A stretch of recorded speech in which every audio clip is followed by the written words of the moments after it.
Chapter 2. He was wrapped in a soft shapeless robe and led to a smaller room.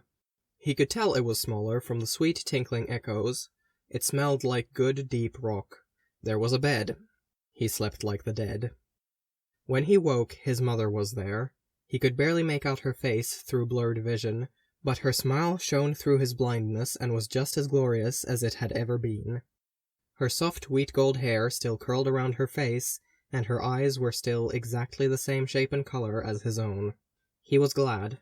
He had wondered if old, long-nursed grief had warped his memories. Fris helped him dress and took his hand before leading him out into a great buttressed hall and a dizzying array of dwarves and heat and noise and laughter. It took some getting used to. Dwarves centuries dead greeted him, and as his sight returned, he occasionally found himself brought up short by a familiar face or a vague family resemblance. Surely that was a Durin nose. Surely those were the family ears. He walked around in a haze of recognition and bewilderment. Thorin's grandmother, Queen Hrera, fussed and tutted over him more than she ever had as a young dwarfling. It took all his patience to refrain from reminding her that he was in fact older than her now, and had more white in his hair and beard than she had ever managed. Not that she would have listened anyhow. The women of his family had always been even more mulish than the men. Fili and Kili smirked a lot whenever she managed to corral him and tweak his cheek. He had his revenge when Hrera descended on them in turn and promptly began to plait Kili's hair. A dwarf with a multitude of honey-colored braids and a puckish, mischievous face came near, and Thorin's mouth opened on a soft intake of breath. Then he grabbed the dwarf's shoulders and drew him into a rough embrace. Vili.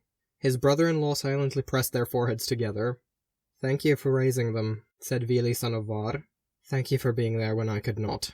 Thorin fumbled for Vili's hand and grasped it tightly. "They are the best of my life," he said, and Vili's eyebrows rose, and the ghost of the impish grin that had captured Dis's heart passed over his lips. "Then maybe we should go rescue them from Hrera." Thorin looked back at the grouching Fili and moaning Kili. "No, it's good for them." Vili chuckled and folded his arms, watching his sons complain and grouse. His eyes were fond, and his smile grew until it was the spitting image of the grin that Kili had inherited. "So it is." His grandfather's dear friend, the stoic and dependable Nar, who had braved Moria for love of Thror, clasped Thorin's wrist and told him that he was a dwarf amongst dwarves, a hero of their people. His old great-uncle Gror, first Lord of the Iron Hills, slapped his back and told him, "Well done." His great-grandfather Dane the First, slain by a cold drake before Thorin's birth, grinned at him from ear to ear and pumped his hand until his fingers went numb. His cousins Nain and Fundin, both burned dwarves of Azanulbizar, instantly crowded him with enthusiastic pleas for news of their sons. Though Mahal had mentioned that any dwarf in the halls could watch over their kin at any time, it appeared that the immediacy of his tales was greatly appreciated and sought after. Though it tore at his heart, Thorin told them all that he could remember. His cousin Frarin, father of Fundin and Groin, was quiet and calm, a smile tugging at his lips as he listened to the stories of his 4 heroic grandsons of the company, Balin, Dwalin, Oin, and Gloin. Groin was the worst of the lot, however. He was so proud of his grandson that he was likely to explode and asked Fili and Kili for any tales of their young playfellow at any and every opportunity. At these times, Thorin would take the opportunity to slip away and explore. The halls of Mahal were of sweet ringing rock, and the busy sound of pickaxes and hammers tapped away at all hours. Though thousands upon thousands of dwarves swarmed the halls, none seemed crowded, and each had room enough for their needs. It was all a mystery to Thorin. Where were the halls located? Aman, yes, obviously. But where? Were these great mines and workshops located in the halls of Mandos, the doomsman of the Valar? Or did the dwarves bide their long years of waiting within the mountains of Mahal, their maker? And for that matter, whence came the wood for the forges? Where the cloth for the clothes? Where the food for the meals? No dwarf could tell him, and most seemed grudgingly resigned to never knowing. Thorin's temperament was not well suited to such mysteries, and he began to eye each meal suspiciously until his mother told him to stop it and eat. As his strength and sight returned, great and wondrous things were revealed to him. There were graceful corridors of twisting stone, carved into such intricate delicacy that they seemed made of snow or feathers, and yet they were harder than dragon scale and older than the foundations of Khazad-dûm. His father showed him vast, vaulted halls, their ceilings covered in curling golden patterns and with pillars of purest white marble, carved into ancient designs. Vili, Fili, and Kili dragged him through crystal caves that shattered the darkness into dancing prisms of light at the merest flicker of a lamp. His grandmother showed him a cave where water dripped in a musical cascade like hundreds of tiny silver bells chiming at once. His mother took him to deep and velvet-dark mines that yielded the greenest emeralds he had ever seen, and mithril like the pure bright soul of the earth, held in his cupped hand. His brother dragged him through workshop after workshop, and Thorin had almost lost his composure at the cunningly wrought works of beauty and skill that flourished under the hands of the greatest of their race. Narvi of Khazad-dûm worked beside Bar of Belegost and Telkar of Nogrod, and marvels blossomed beneath their hammers and chisels. Frerin laughed openly at his astonishment before dragging him onwards to gape at yet another wonder. Finally, his brother slowed before a great arched door wound with pearls, diamonds, and mithril, and his shoulders stiffened as though he was about to plunge himself through fire.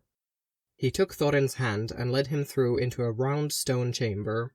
The walls were curtained with limestone formations, white alien shapes that reminded him of the drape of fabric or even soft white wings, fluted and graceful. The roof was covered in white stalactites that dripped like melted candle wax toward a great mirrored underground lake. Dwarves were seated around it on carved stone benches, gazing deeply into the water. Some were smiling gently, whilst others wept into their beards. "This is the chamber of Sansûkh," Frerin said softly. "This is Gimlîn-zâram. The pool filled with starlight from no earthly sky. Here we may watch our loved ones left behind in Arda." Thorin gave his brother a quick glance. Frerin's normally merry face was solemn, his bright blue eyes dark. He noticed Thorin's regard, and the corner of his mouth twitched ruefully. "I spent a lot of time here," he said, "sitting upon that bench, that one just over there. I watched you and Dis and Dwalin and Balin, watched you all grow older and harder and colder." He swallowed hard, tugging absently at his forked beard. "Mother and I nearly broke down when you finally smiled again after Fili's birth. We'd almost forgotten what it looked like." Thorin did not speak, but he clasped his brother's shoulders in wordless support. "Did you want to see?"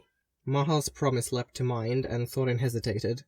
The strange warmth that had suffused him still burned in his chest as though made of banked embers, and he touched the place over his heart with tentative fingertips. The sleeping mind, the subconscious. But how? How was he to reach his people across the sundering seas, and from the halls of the dead? Frerin quickly added, "You don't have to. Look, no one's forcing you to." "I will look," Thorin said heavily, the words feeling as though they were being pulled from him with pliers. His feet were leaden as he stepped to one of the benches and sat. The water was a dark glass sheet before him. It did not reflect light, nor the stalactites above them, and no stars beckoned in its depths. "What do I—" he began, but Frerin hushed him and took his hand. "Just watch," he said softly. Thorin frowned, glaring at the water. Nothing was happening. This was foolishness. Perhaps it was one of Frerin's pranks, a waste of... A pinprick of light began to pulse in the black depths of the pool, and he gasped. The light was joined by another, and yet another, growing in radiance until finally a galaxy of bright stars winked and whirled beneath the silvery surface of the water. "You see it, then?" Frerin murmured. "I think so," Thorin said, in awe as the stars blazed forth. "It's beautiful." "It is," was the soft reply.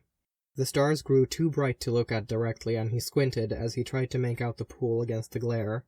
Abruptly, the light was gone, and Thorin was left blinking in the aftermath. A familiar dwarf was sitting before him, his head cradled in his hands. "Dwalin!"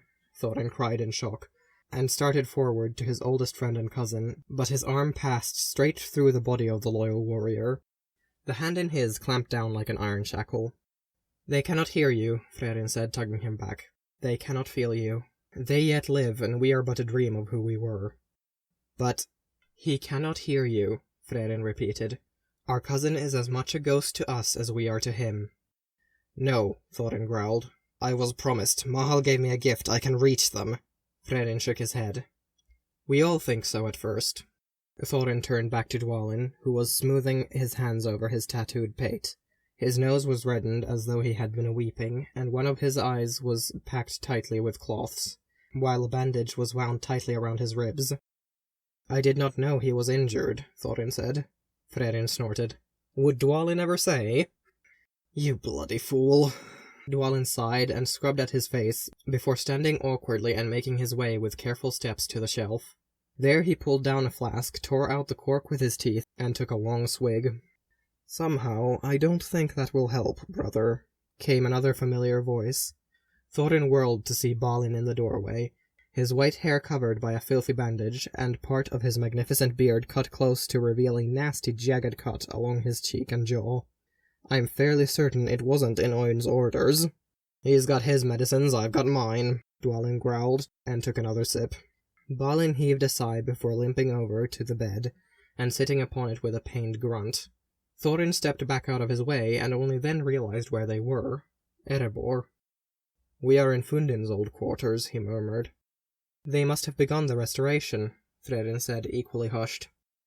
Dwalin sat down beside his brother and handed him the flask. "Your beard looks ridiculous," he said, and Balin hummed as he took the dram.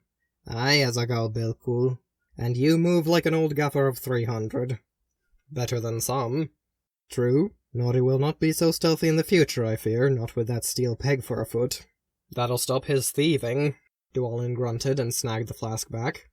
"Nori lost a foot," Thorin said in blank horror. Sly, vain, clever Nori had lost a foot. Dwalin and Balin were injured. How had the rest of his company fared?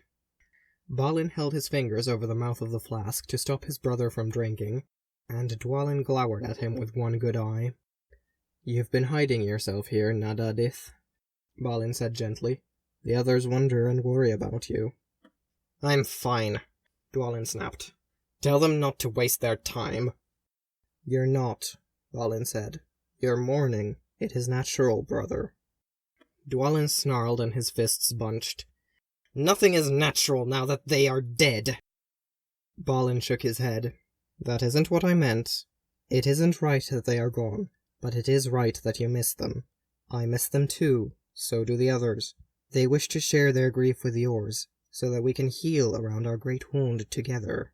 "They did not know him like we did," Dwalin said, his face mottled and angry. His lips tightened and his throat bobbed rapidly. "They did not grow up with him, did not share all his hardships." "Maybe the others were not so close as us," Balin said, and with a gentle hand brought his brother's forehead against his own. "But they shared their lives in other ways. Dori brought up his brothers in the poverty of Ered Luin just as he did for Fili and Kili. Ori used to trail after the lads like a lost pet. Bofur and Bombur lost Bifur's words to orcs just as he lost Thror. Gloin was in the same training group as Dis, and the pair of them would terrorize Dane every time he visited. Don't you remember?" Dwalin was still for a moment, then his head bowed. Balin smoothed his hand over Dwalin's patterned head. "We travelled with them, shared their meals, their songs, their dangers. We all braved trolls and orcs and wargs and goblins and spiders, even barrels, together. The others have a right to their sorrow, and they wish to comfort you in yours. He did not belong to we two alone. He belonged to all of us. He was our king." "Aye, our king," Dwalin said bitterly, and his eyes closed so tight that deep furrows were carved in his skin. "Our friend and our king." "Shazara, Dwalin, or I will take your head, you old sot," Thorin managed through numb lips. Frerin pulled him close and Thorin buried his face against the warm, living shoulder, breathing harshly. "Are you all right?" he murmured. He rasped. "I did not think they would mourn." Frerin seemed surprised. "Why would they not?" Thorin raised his head and glared, and Frerin sighed. "Gold madness or no, Thorin, you were their friend. You were their king for a century ever since father disappeared. They loved you, of course they mourn." Thorin buried his head again, and Frerin tugged on his beard comfortingly. "Come on, close your eyes. There are others to see." Thorin closed his eyes, and when next they opened, he was looking out at a hall covered in a sea of sluggish bodies. The hundreds upon hundreds of wounded were filling the air with their groans and cries, and Thorin bit down a cry of his own as he saw the carnage the orcs had wrought. Oin looked exhausted. His curled braids were frayed, and his eyes were deep black pits in his sunken face. Glóin, Dori and Bilbo moved around him with mechanical movements, washing the wounded, feeding them, boiling water and smearing ointment on injuries. In a corner in a great rotted chair sat Nori, tearing cloth to make bandages. His left leg came to a shocking stop below his knee, and a metal peg, obviously Bofur's work, sat half-finished beside him. Among the beds trudged Oin, drooping and ceaseless, his hands never still as he stitched and cut and wrapped. None of them spoke. The sight of the hobbit, his eyes haunted, caused a great surge of regret in Thorin's breast. Bilbo drifted through his tasks as though he were the ghost and not Thorin. His curly head was wrapped in a cloth. Every now and then, Glóin would rest a comforting hand on his thin little shoulder. The memory of the contented, proper little fellow, bobbing on the mat, he had met in the Shire all those months ago suddenly struck him, and he tore his eyes away. He could not forgive himself for what he had done, though Bilbo could forgive him 1,000 times over. Glóin paused over a pallet, and Thorin dimly recognized the unmistakable shape of Bombur. The large, friendly dwarf was wrapped in bandages from the thigh downwards, and in his sleep his face was screwed up in pain. Glóin chewed on his lower lip for a moment before signaling Dori. The silver-haired dwarf nodded and came to hold down Bombur's shoulders with his powerful hands. They met each other's eyes, and then Glóin cut away the bandages. Bombur's eyes flew open, and he screamed. Underneath the cloths, a black putrescence was creeping up Bombur's leg. With a sickening swoop in his belly, Thorin recognized orc poison. Glóin uncorked a bottle and began to massage the stuff into Bombur's leg, ignoring his shrieks of pain. Oozing pus came gushing out of the wound, streaked with black, and Glóin sighed. "Need to cut it open again, do you think?" he said dully. Dori's face sagged, though his voice was brisk. "Yes, indeed we will, Mr. Glóin. This time, however, I'll do it. Your sewing is atrocious, if you'll pardon me saying." "I'm a banker, not a weaver," Glóin retorted. Bombur mercifully passed out. Thorin clamped his teeth together until they creaked, and his eyes flew to Bilbo. He was carefully spooning soup into the mouth of Ori, who was hunched over as his breath wheezed and rattled. It appeared that there was blood in his lungs, and from the look of the poultice against his face he had narrowly missed losing his nose. Lying on the pallet beside Ori was Bifur. He lay insensate, his body twitching every now and then. The axe head he had carried for decades had been torn from his skull, and his head was packed with bloody rags. Occasionally Oin would examine a wounded dwarf, only to turn away with a wooden expression. That dwarf would be made comfortable, given potions to make their sleep as painless as possible, and left alone to drift out of the world. Through his shame, Thorin wondered how many new residents of the halls there were that he was responsible for. Frerin put his hand on Thorin's upper arm. "Come on." With a final look at the hobbit, Thorin closed his eyes. When next they opened, he was looking out into the honeycombed and vaulted audience hall of Erebor, with its towering paths of stone, and his cousin was slumped on the throne, glowering. His wild red hair was scraped back in a queue rather than his customary flowing braids, and above him yawned the hole where the Arkenstone once shone.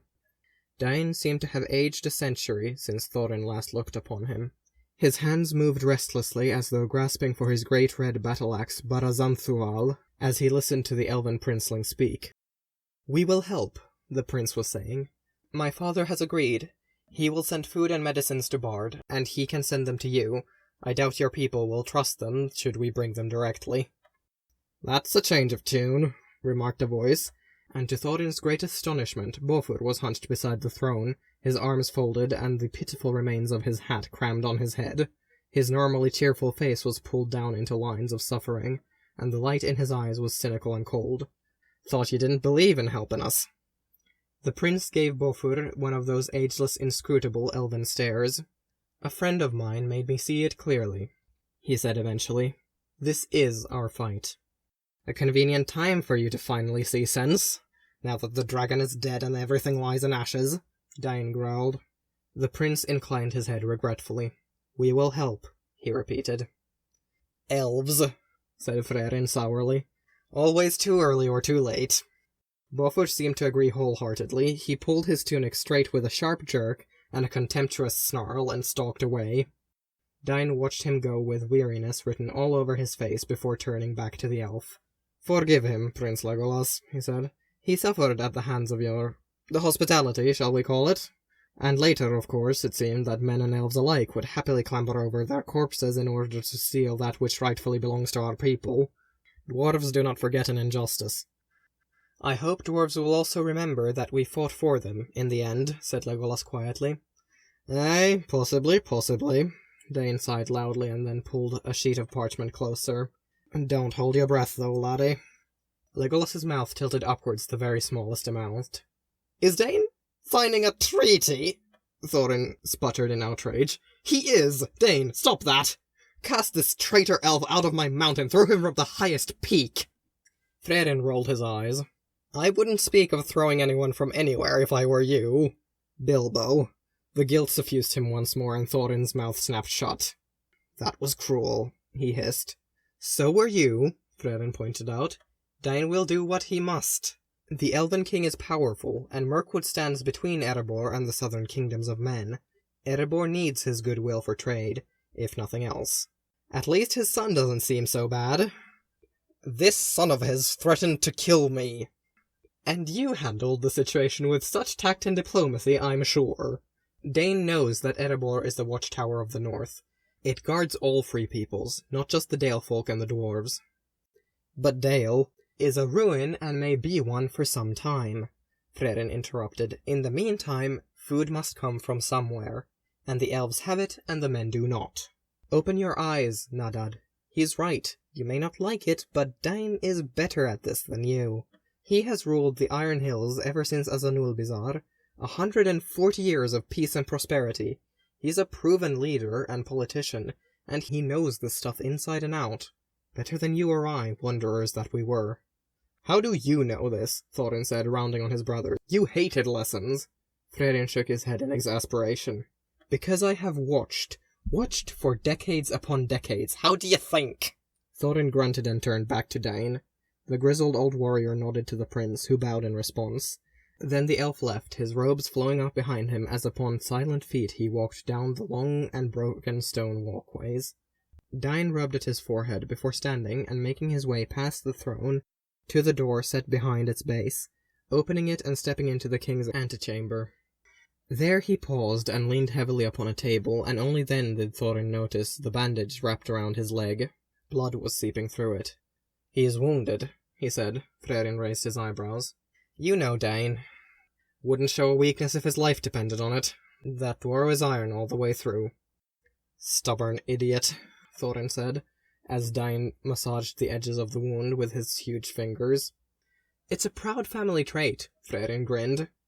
He is stubborn idiot, Dane suddenly said, and laughed aloud in his gruff voice. Thorin blinked. Did he just... Would have had my head for this, wouldn't you, cousin? Dane continued, his eyes fixed on some distant memory. Thorin followed his gaze to where the crown sat on its bed of rotted silks. Thrown me from the peak of the mountain, no doubt.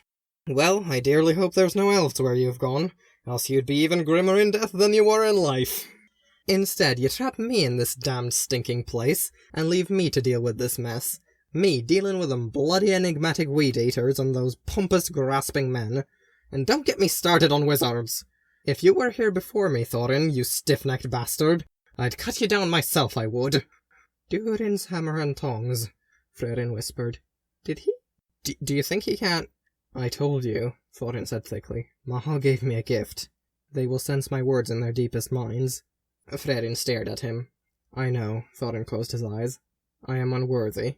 Not that, Frerin said. You must watch what you say. This is a power no dwarf should have. Thorin frowned. Why? They cannot hear my words as you do. You could influence them without their knowing, Frerin said, his bright youthful face unusually serious. You must be careful, Thorin. They could act without knowledge of their actions.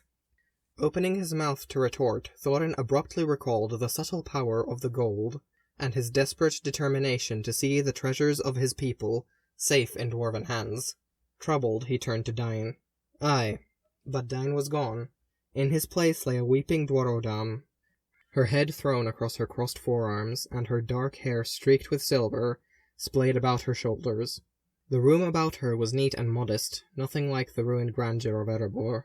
This was Ered Luin. Oh, said Thorin faintly.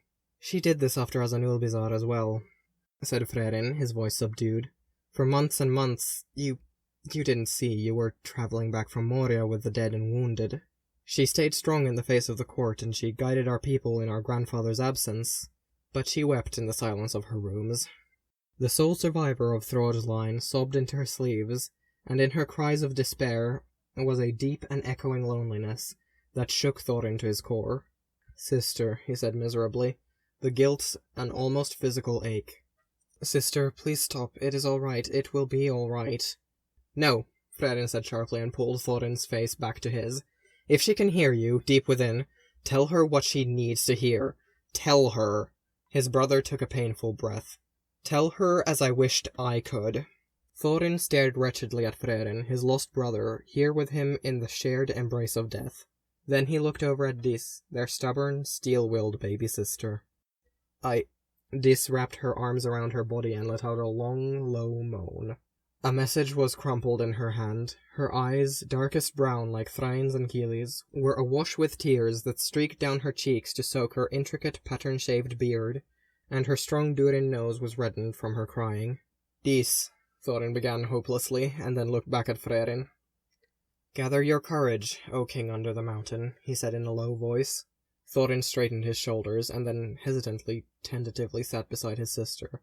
He halted for a moment to gather his racing thoughts, and then he began to speak. "Dis," he said gently, "I love you. I'm sorry I left you. I'm sorry I took your boys away from you. The halls are a marvel. We will wait for you. Vili is here, and he longs for you. Fili and Kili are here, and they miss you desperately. Oh, Dis, you should see them with Frerin. It is a catastrophe waiting to happen, just as you always said. Mother speaks of you often, you know. And father is here, and he is himself again. Grandfather and grandmother, Fundin and Groin and the rest. We are all here, and we love you. We'll watch over you until it is your time to join us. We will wait for you, but you must also wait for us." He paused, and then he lifted his hand to hover it above her grey-streaked hair. "Little sister," he murmured, "I wish I hadn't left you alone. It is one of my deepest regrets, and I have so many. Oh, so very many. I will not blame you if you hate me." Frerin watched silently as Thorin tried to stroke Dis's hair, and his hand passed directly through the long tangled locks. "Live on for us, Namadith," and his throat closed around the words, making them sound thin and reedy. "Wait for us. Lead our people back to our home." Dis blinked back her tears, and her hand tightened around the crushed message. "That prideful fool," she rasped, her voice harsh with weeping. "Aye," said Thorin, and smiled through a fresh storm of shame. "A prideful fool who loves you. Though I die, that will never change. No veil of death can stop it." "Nothing ever stopped him," she said, and buried her face in her hands once more. "Why did he never stop?" "Line of Durin, sister," he said, and swallowed roughly. "A proud family trait."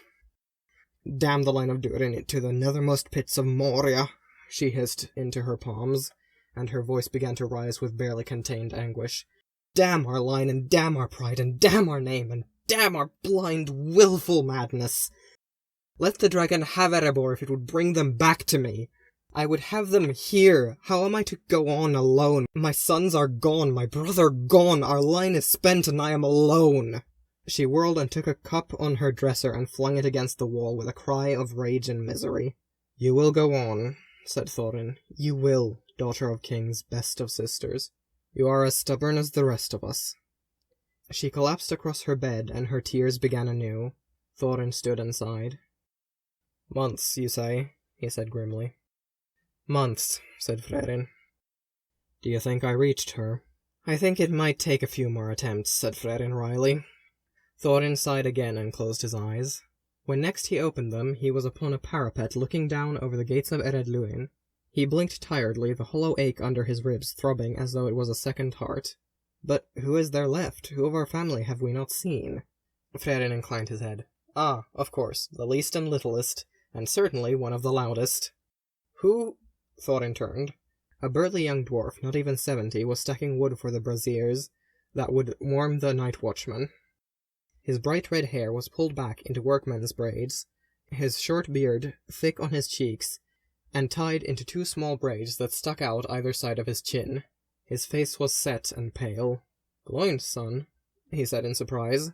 "Aye," said Frerin. Did you forget him? Once the quest was joined, I did not give anything else much thought, Thorin said, and moved closer to the young dwarf. So this is Gloin's star. I never spent much time with the lad, though he knew Fili and Kili well. He is almost grown. He's but 62, even younger than Dain's boy, Frerin said, scratching at his beard. He wished to go with you, if you remember. He thinks himself quite ripe for an adventure, but his father forbade it. It was quite a scene. I thoroughly enjoyed it. Studying the youngster's face, Thorin saw traces of the Durin line in the straight brows and the wide shoulders, and in the stubborn set of his ears. His nose, however, was not the sharp blade of the Longbeard clan, but the round snub of the Broadbeams, and he had the fiery hair and beard inherited from Gloin's firebeard mother. He favours his father, he mused. Lad! Came a shout from below. Gimli wiped off his sweaty forehead and leaned over the parapet to see where the captain stood leaning on his pike in the courtyard. Are you finished with the wood? Nearly, Gimli called back. He had a man's voice, deep and rough and touched with the accent of Thaforabbad, like Gloin's and Oin's. What is there to do after I am finished? Water for the ponies, the captain said. The patrol will be back in a couple of hours. Aye, and the water will be ready, Gimli said, and went back to stacking the wood. Does he not yet know? Thorin wondered. Gimli? Frerin raised his eyebrows. He knows. Look how pale he is, and the spots of colour on his cheeks. Thorin watched the young dwarf work for a moment longer, noting the mechanical movements and the dogged persistence that kept one foot stepping in front of the other. The lad is mourning his playfellows and seeks to exhaust himself with work rather than weep, he said. I have wept long enough, Gimli muttered to himself. Aye, and loudly too. Work is what I need. Work will tire my mind and keep my thoughts quiet. Thorin! Frerin's eyes widened in astonishment. He hears you! He hears me well, even more clearly than Dain or Dis, Thorin said slowly, and he tilted his head to study his youngest cousin further. Gimli laced his fingers and made the knuckles crack loudly, and then he hefted the sawn tree round to the block and unslung the wood-axe from his belt. A strong boy, then. He must be quite a perceptive lad. Gloin does well to be proud of him. My father would do well to send for me, Gimli suddenly growled, before hewing at the wood with a smooth and practised swing. Dwalin himself could not have bettered it. Thorin was taken aback at the young dwarf's proficiency. Between each stroke, Gimli kept up his angry mutterings. My uncle will need my help. I would comfort my cousins. I should have been there. They were greater than I and more important. I should have defied my father. I would have protected them. I would have bought their lives with mine if need be. No lord of the Iron Hills should sit on the throne of Erebor. Lofty ambitions, Frerin said and leaned against the parapet. See that swing? He's a natural axeman, and already a talented warrior. Dwalin trained him along with our nephews. It was rather entertaining to watch them. They were both equally as pig-headed as each other. He's a dwarf, of course he's pig-headed, said Thorin. And he's a Durin as well, so there's another strike against him. What else of his character? Frerin shrugged. He's honest and kind when he wishes to be. His loyalty, once given, is diamond hard and mithril true. His faithfulness is absolute, and he never breaks his word. This one will be a fine dwarf lord. Still, he is but a child and can be quick to anger, impulsive and occasionally rather brash.